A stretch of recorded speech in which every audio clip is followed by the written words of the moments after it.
السلام عليكم، كنتمنى تكونوا بخير وعلى خير وبصحه جيده يا رب. جيت نقدم معكم هذا الساندويتش كيجي ساهل ماهل وكيجي لذيذ، ما غاديش تشبعوا منه ودغيا كيوجد. بقاو معايا المقادير والطريقه ديال التحضير، فرجه ممتعه. كنحتاجو في الحشوه، عندي هنا صدر ديال الدجاجه مع واحد 125 غرام ديال الكفته، واحد البصله كبيره ولا جوج متوسطين كنقطعوهم كنشحروهم مزيان مع الزويته مخلطه. بعد ما كيتشحروا كنزيدوا العطريه عندي فيها شويه تحميره، شويه ديال الابزار وشويه ديال السكينجبير والعطريه ديال الشاورما والثومه بودره ولا واحد فاص ديال الثومه صافي. وغادي نخلطوا مزيان هاد المكونات. من بعد غادي نزيد هنا واحد 2 معالق كبار ديال ياغورت مسوس، كنخلطو حتى كتعلك داك الحشوه وكطيب.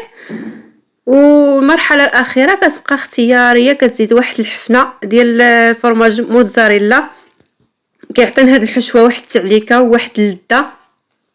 كما قلت لكم كيبقى اختياري، انا كان عندي موجود ودرته وكيعطي واحد اللذه وواحد التعليكه لهاد الحشوه، كتجي لذيذه بزاف.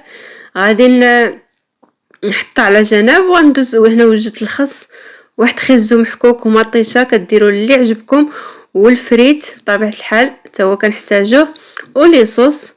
وهنا الخبز ديال الطاكوس ولا الخبز ديال الطورتيلا.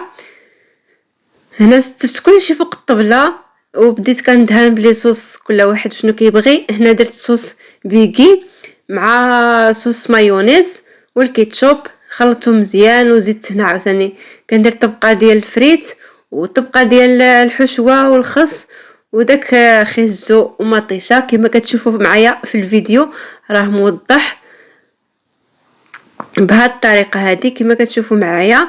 صافي هنا من بعد ما قسمت الحشوه وداكشي كامل على هذا الخبز ديال الطاكوس، زدت هنا صوص بيكي من فوق صافي. وغادي نلويهم، كتلويهم يا اما بطريقه ديال الطاكوس ولا بهذه الطريقه انا اللي درت بحال هكا، كديروا له على شكل بريوات وكتلويو يداكم مرخوف وكطويو على 2 طاويات بحال هكا صافي. وغادي نديرهم في المقله ولا في اله ديال البانيني.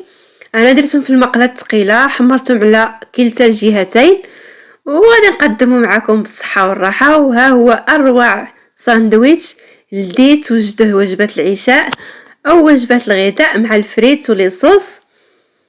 كما كتشوفوا معايا كيجي عامر وكيجي معلك كما قلت لكم بداك الحشوه وكيجي لذيذ بزاف. شوفوا ما شاء الله كيجا. وإلا عجبكم الفيديو ديال اليوم كنتمنى ديروا واحد الاشتراك ولايك، وتلاقاو فيديو جاي ان شاء الله.